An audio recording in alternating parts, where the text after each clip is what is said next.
ইন্নাল্লাহা ওয়া মালাইকাতাহু ইউসাল্লুনা আলান নবী ইয়া আইয়ুহাল্লাযীনা আমানু সাল্লু আলাইহি ওয়া সাল্লিমু তাসলিমা আল্লাহুম্মা সাল্লি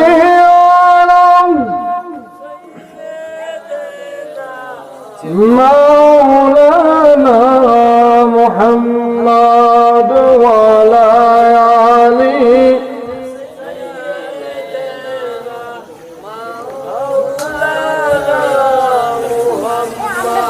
قال اللهم صل على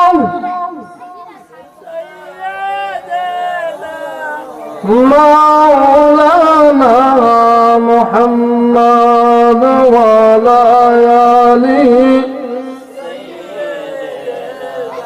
مولانا محمد سارے دنیا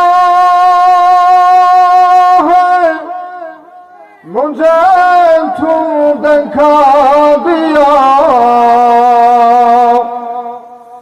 اور میرے زندگی کامیاب ہو گیا بلغ العلا بکمالہ کشف الدجى بجمالہ حسنت جميع خصالہ صلوا علیہ وآلہ کریم السجايا جمیل السیاء نبی البرایا شفیع الامم بلغ العلا بکمالہ كشف الدجى بجماله সূরাতুন নাহলের ৯৭ নম্বর আয়াতে কারীমা তেলাওয়াত করেছি। আল্লাহ রাব্বুল আলামিন যদি আমাকে তৌফিক দান করেন তাহলে আলোচ্য আয়াত এবং হাদিসকে সামনে রেখেই কিছু কথা বলার চেষ্টা করব। আমি যেন ইখলাসের সহিত বলতে পারি, আপনারা যেন বাস্তব জীবনে আমলের নিয়তে শুনতে পারেন, জন্য সকলেই বলেন আমিন। মুহতারাম হাজিরিন, আল্লাহ রাব্বুল আলামিন তেলাওয়াতকৃত প্রথম আয়াতের মধ্যে বলেন কুল্লু নাফসিন যায়িকাতুল মাউত, যে প্রত্যেকটা প্রাণী মৃত্যুর স্বাদ গ্রহণ করতে হবে। জোরে বলেন ঠিক কি না? আল্লাহ রাব্বুল আলামিন যাদেরকে জীবন দিয়েছেন, প্রাণ দিয়েছেন, তারা অবশ্যই একদিন মরতে হবে। জোরে বলেন ঠিক কি না? এই মাসআলা সারা বিশ্ব একমত। ইমানদার বলেন, আস্তিক বলেন আর নাস্তিক বলেন, যারা আল্লাহ মানে না তারাও বিশ্বাস করে যে মরতে হবে। জোরে বলেন ঠিক কি না? আল্লাহ রাব্বুল আলামিন সূরাতুন আন-নাহলের ৯৭ নম্বর আয়াতের মধ্যে বলেন মান আমিলা সালিহাম মিন যাকারিন আও উনসা ওয়া হুয়া মুমিন। আল্লাহ বলেন দুনিয়ার জমিনে যারা নেক আমল করবে, আমলে সালিহা করবে, চাই সে পুরুষ হোক অথবা মহিলা হোক, শর্ত হলো ওয়া হুয়া মুমিন, ঈমানদার হতে হবে, মুমিন হতে হবে। জোরে বলেন ঠিক কি না? দুনিয়ার জমিনে যারা নেক আমল করবে, আমলে সালিহা করবে, শর্ত হলো ঈমানদার হতে হবে, মুমিন হতে হবে। আল্লাহর কাছে ঈমানদারের বড় দাম। এই ঈমান আনার পরে নেক আমল করলে আল্লাহ রাব্বুল আলামিন দুইটা পুরস্কার দিবেন। একটা হলো দুনিয়াতে আর একটা হলো পরকালে। দুনিয়াতে আল্লাহ রাব্বুল আলামিন ফালানুহইয়ান্নাহু হায়াতান তাইয়্যিবা, আল্লাহ রাব্বুল আলামিন সুন্দর একটা জীবন, সুন্দর একটা লাইফ দান করবেন। জোরে বলেন সুবহানাল্লাহ।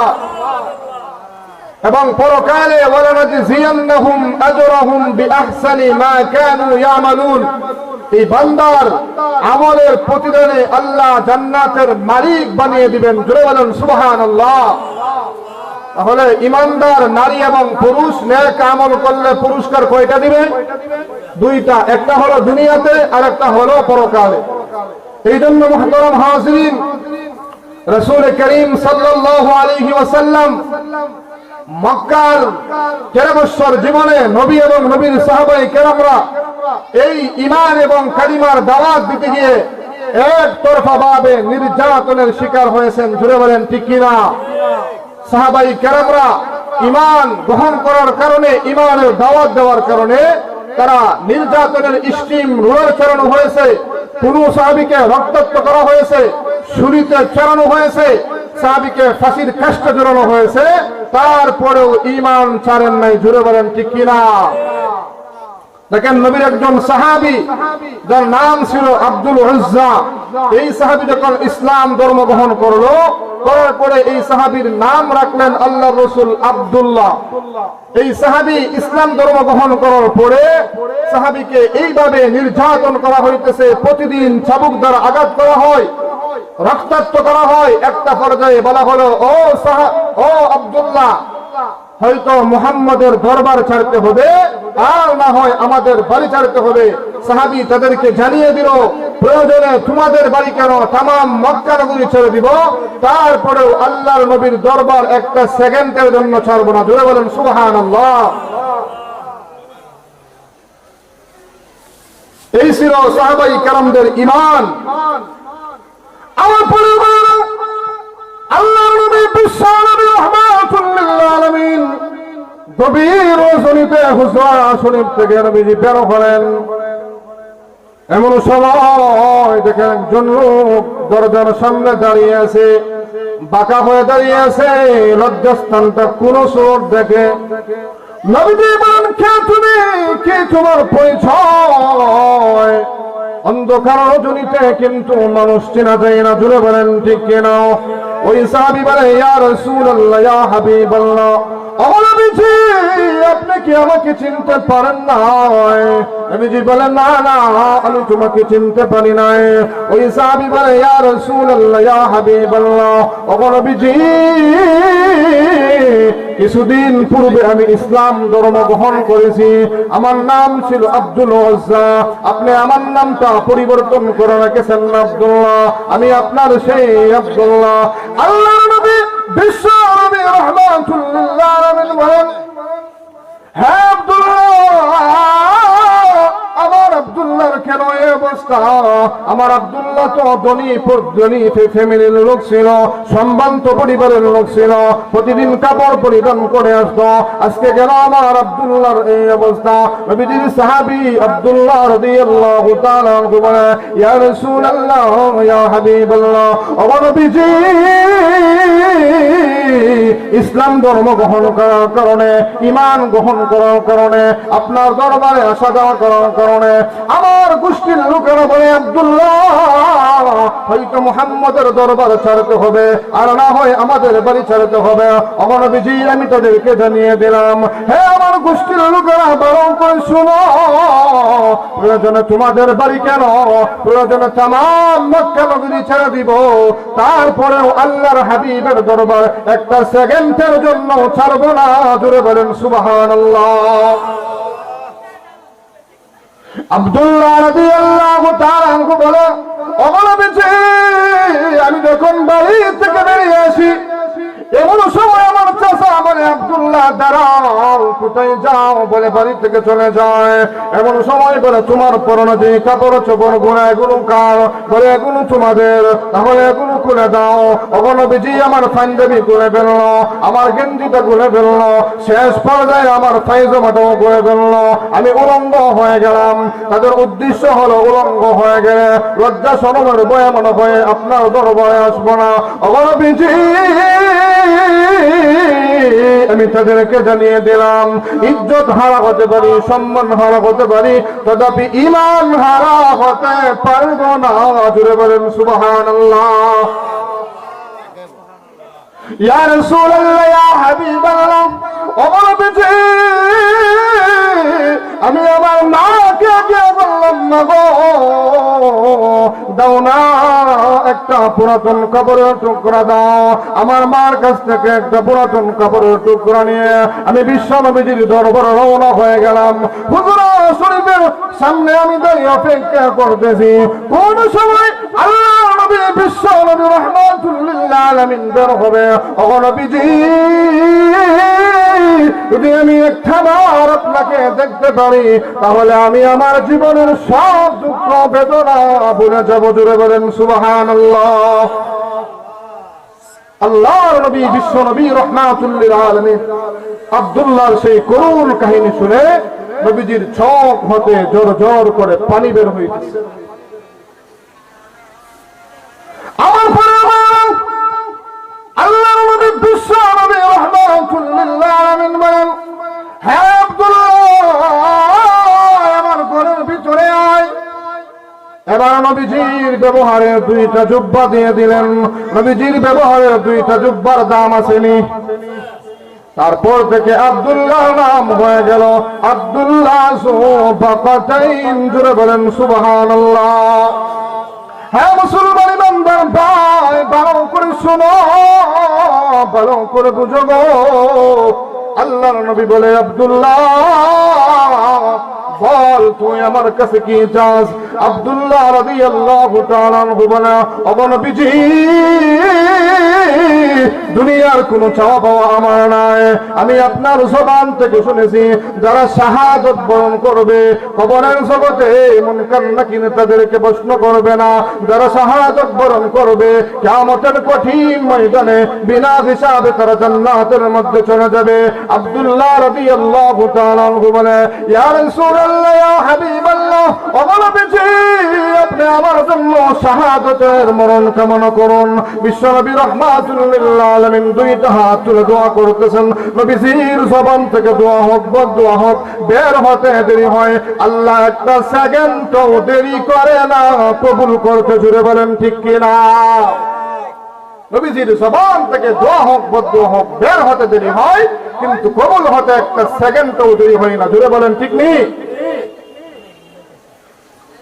এবার আল্লাহ নবী বিশ্ব নবী রাহমাতুল লিল আলামিন কিছুদিন পরে তবুকের যুদ্ধের ময়দানে যাবেন।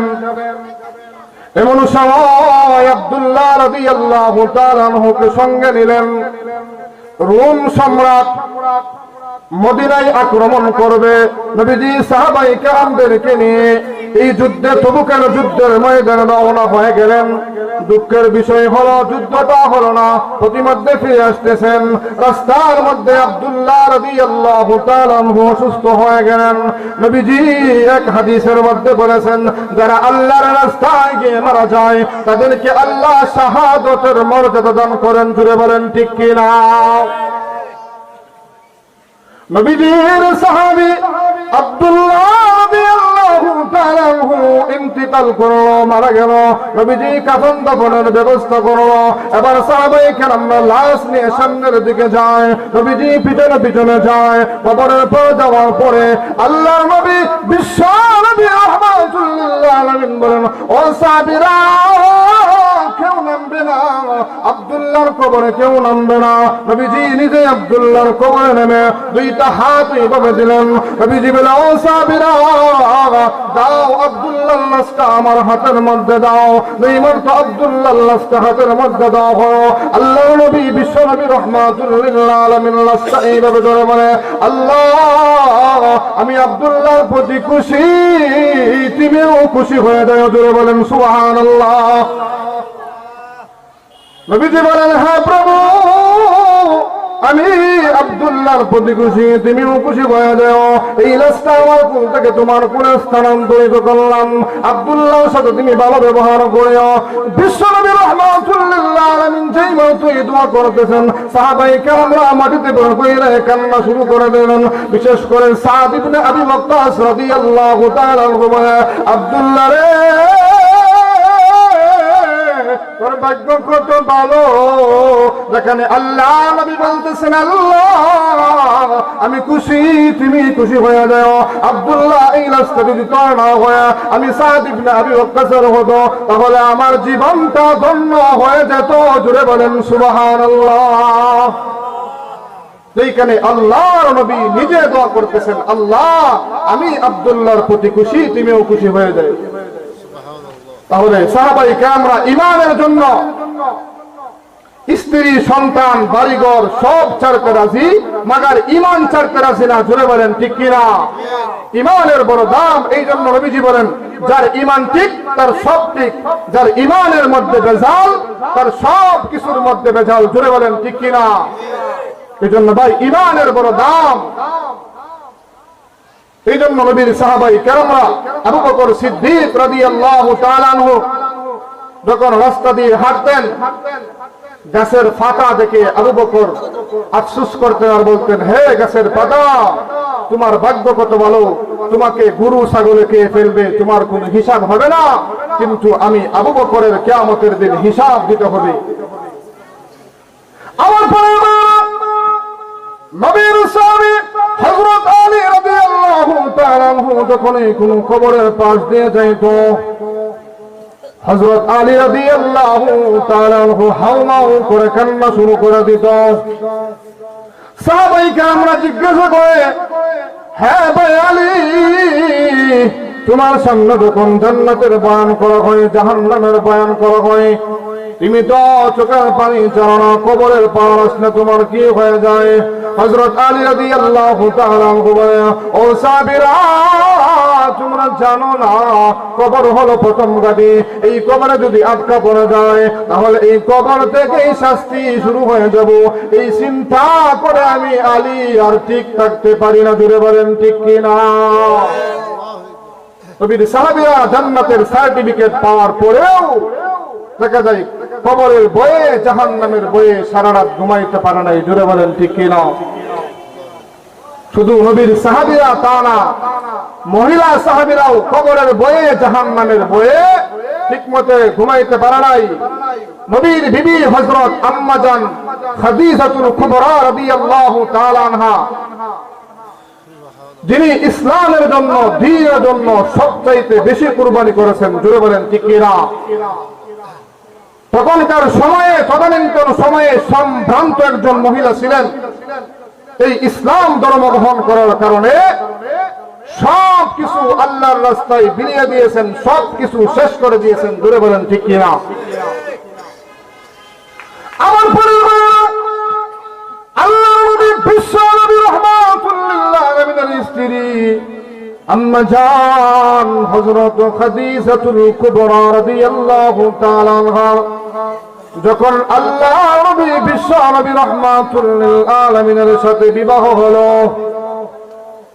আম্মা জান হযরত খাদিজাতুল কুবরা রাদিয়াল্লাহু তাআলা আনহার বান্ধবীরা বলে, হ্যাঁ খাদিজা,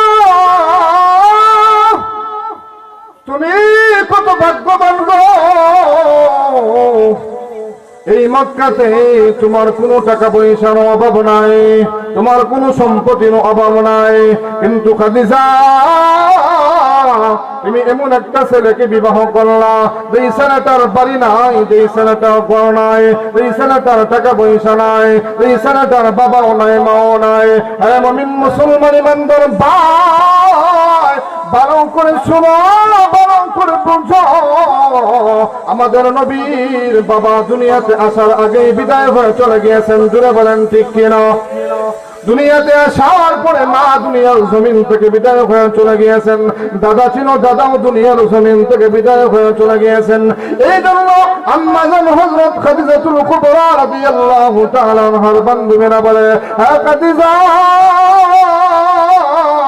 তুমি এটা কি করলা? এমন ছেলেকে কেউ কি বিবাহ করে যার কোনো আত্মীয় স্বজন নাই, যার মা বাবা নাই, যার কোনো টাকা পয়সা নাই, যার কোনো ঘর বাড়ি নাই? এই কথাটা বলার কারণে আম্মা জান হযরত খাদিজাতুল কুবরা রাদিয়াল্লাহু তাআলা আনহার অন্তরের মধ্যে আঘাত লেগেছে। আম্মা জান বাড়িতে আসার পরে সমস্ত সম্পদ, কোটি কোটি টাকার সম্পদ, সব সম্পদ আল্লাহর রাসূলকে দান করে দিলেন। জোরে বলেন সুবহানাল্লাহ। এবার আল্লাহর নবী বিশ্ব নবী রাহমাতুল লিল আলামিন এই সম্পত্তিগুলো ইসলামের দাওয়াত দিতে গিয়া, কালিমার দাওয়াত দিতে গিয়া যারা কাপড় পরতে পারে নাই তাদেরকে কাপড় কিনে দিয়েছেন। অনেক সময় এমন মুসলমান সাহাবী আছে যাদের ঘরে খাবারের ব্যবস্থা হয় না, নবীজি খাবারের ব্যবস্থা করে দিয়েছেন। ওইভাবে গোপনে গোপনে ইসলামের দাওয়াত দিয়েছেন। ওইভাবে ইসলামের দাওয়াত দিতে গিয়া সমস্ত টাকা পয়সা সম্পত্তি যা কিছু আছে, কোটি কোটি টাকার সম্পদ সব কিছু আল্লাহর রাস্তায় বিলিয়ে দিয়েছে। নবী আবার আগের মতো নিঃস্ব হয়ে গিয়েছে। জুড়ে বলেন সুবহানাল্লাহ। হ্যাঁ মুসলমান ইমানদার ভাই, হ্যাঁ যুবক ভাই, মুরব্বী বাবা, ভালো করে শোনো, ভালো করে বুঝো। এমন অবস্থা হয়ে গেল রদা, একদিন, 2 দিন, 3 দিন, 1 সপ্তাহ চলে যায়, বিশ্বনবী রাহমাতুল লিল আলামিনের চুলার মধ্যে আগুন জ্বলে না। কিন্তু আম্মা জান হযরত খাদিজাতুল কুবরা রাদিয়াল্লাহু তাআলা আনহা কোনদিন বলে নাই, অবলম্বী আমি আপনাকে এত টাকা পয়সা এত সম্পদ দিলেন, এখন কি করলেন? বর্তমান সময়ের মহিলারা হলে বলতো, ওগো স্বামী এত টাকা দিলাম, এই টাকার হিসাব আমার কাছে দিতে হবে। জুড়ে বলেন ঠিক কিনা? বর্তমান যুগের মহিলারা হলে হতো, ও পরের স্বামী লক্ষ লক্ষ টাকা দিলাম, টাকা কি করলেন? নবীজি দিনের কাজে সব কিছু বিলীন করে দিলেন, দান করে দিলেন। নবীজির স্ত্রী এই কথাটা জিগায় না, ওগো নবীজি আপনি টাকা পয়সা গুলা কি করেছেন? এদেরকেই বলা হয় নেককার স্ত্রী। ধরে বলেন ঠিক কিনা? আমার পরে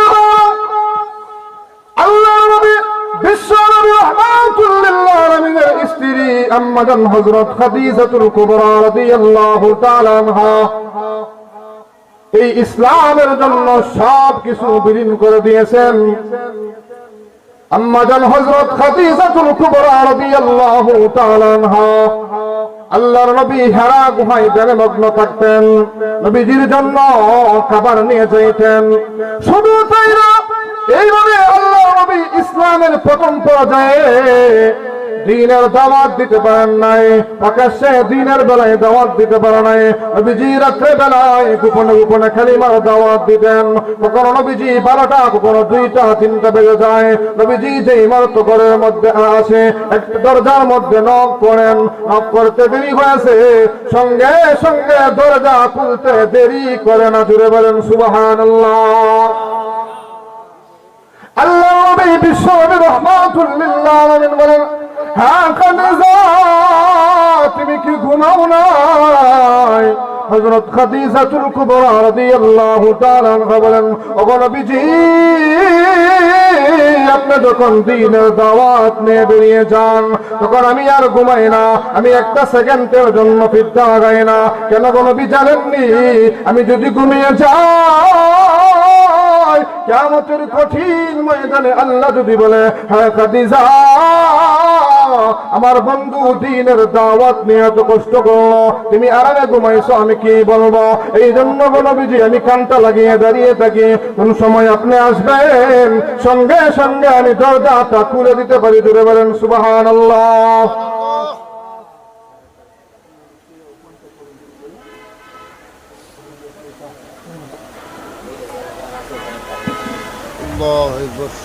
এইভাবে হযরত খাদিজাতুল কুবরা রাদিয়াল্লাহু তাআলা আনহা ইসলামের জন্য খেদমত করেছেন।